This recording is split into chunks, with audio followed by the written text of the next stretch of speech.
గౌతు శిరీష గారు. ధన్యవాదాలు అధ్యక్ష.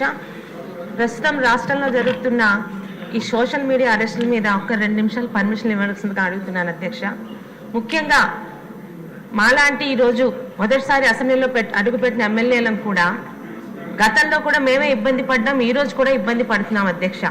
కంప్లైంట్ ఇచ్చిన వెంటనే ఒకవేళ పోలీసుల దగ్గర నుంచి సహకారం సరిగ్గా ఉండట్లేదు, ఒకవేళ ఉన్నా కూడా వాళ్ళని అరెస్ట్ చేసి ఉంచే అవకాశం లేదు. ఈరోజు చట్టాలు అలా ఉన్నాయని అంటున్నారు అధ్యక్ష. ఈరోజు మనమే చట్టసభల్లో ఉన్నాం అధ్యక్ష. ఈరోజు ఒక తెలుగుదేశంలోనే కాదు, అన్ని పార్టీల్లో కూడా చాలా మంది ఇబ్బంది పడుతున్నారు అధ్యక్ష. మీ ద్వారా హోమ్ డిపార్ట్మెంట్కి, అలాగే ముఖ్యంగా దీని మీద చాలా పట్టుదలతో ఉన్న డిప్యూటీ సీఎం గారికి, అలాగే ముఖ్యమంత్రి చంద్రబాబు నాయుడు గారికి విజ్ఞప్తి ఏంటంటే, దయచేసి ఈరోజు అరెస్ట్ అయిన వాళ్ళు మళ్ళీ వెంటనే బయటకు వచ్చి, ఎందుకంటే దాని మీద 41A నోటీసులు ఇచ్చి వదిలేస్తున్నారు అధ్యక్ష. వాళ్ళు బయటకు వచ్చి విపరీతమైన మళ్ళీ రెట్టింపుని ఉత్సాహంతో అదే సోషల్ మీడియాలో మరి అదే విధంగా వల్గర్గా పెడుతున్నారు అధ్యక్ష. ముఖ్యంగా ఈరోజు జగన్మోహన్ రెడ్డి గారు పశ్చాత్తాపం అనేది లేకుండా ఈరోజు జిల్లాకి ఒక ఇన్ఛార్జిని పెట్టి సోషల్ మీడియాలో వాళ్ళని మీరు కాపాడండి అని ఆ రీతిలో వెళ్తున్నారు అధ్యక్ష.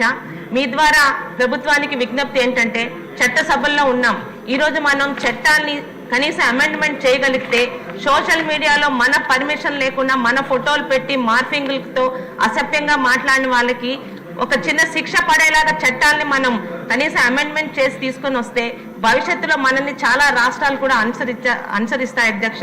దయచేసి సోషల్ మీడియా మీద మాటలు కాదు, మనం చేతల ద్వారా జనాల్లో వెళ్ళగలిగితేనే ఇలాంటివి ఆగుతాయి అధ్యక్ష. చాలా ఇబ్బంది పడుతున్నాం అధ్యక్ష అధికారంలో ఉండి కూడా. ధన్యవాదాలు.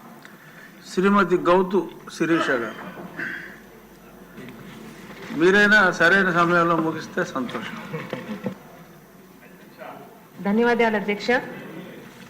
గౌరవనీయులైన మంత్రి గారికి 2014-19 మధ్య అప్పటి మన ముఖ్యమంత్రి నారా చంద్రబాబు నాయుడు గారి సూచనతో మరియు మీ చొరవతో పేదవాడి సొంత ఇంటి కళ టిట్కో హౌసింగ్ని మీరు తీసుకెళ్లిన సంగతి అందరికీ తెలుసు అధ్యక్ష. అయితే టిట్కో హౌస్కి సంకల్పం అయితే జరిగింది సార్ అధ్యక్ష. ఎంతో ప్రతిష్టాత్మకంగా తీసుకొని మొదలు పెట్టాం అధ్యక్ష. లబ్ధిదారుల ఎంపిక కూడా పలాసలో జరిగింది అధ్యక్ష. అయితే 2018 అక్టోబర్లో అక్కడ తిత్లీ తుఫాన్ రావడం, ఆ తర్వాత నష్టపరిహారం, ఆ ఇష్యూలోని ఎలక్షన్ కోడ్ రావడం, లబ్ధిదారుల్ని ఆపేశాం అధ్యక్ష. అయితే దాదాపు మా పలాసకి 1968 శాంక్షన్ అయ్యే అధ్యక్ష. ఇప్పటికి 912 కంప్లీట్ చేశాం అధ్యక్ష. కానీ వాటికి ఇంకా ఈరోజు ఇతర సౌకర్యాలు కానీ, ముఖ్యంగా కరెంటు కానీ, అలాగే శానిటరీ కానీ ఎటువంటి ఫిక్స్ చేయలేదు అధ్యక్ష. ఇంకా 1056 మనం కన్స్ట్రక్ట్ చేయాల్సింది ఉంది అధ్యక్ష. ముఖ్యంగా అయితే బ్యాంక్స్ నుంచి ఆ లబ్ధిదారులకి నోటీస్ రావడం జరుగుతుంది అధ్యక్ష. వాటి మీద మనం ఏదన్నా ఉపశమనంగా ఒక చర్యలు తీసుకోవాలి అధ్యక్ష.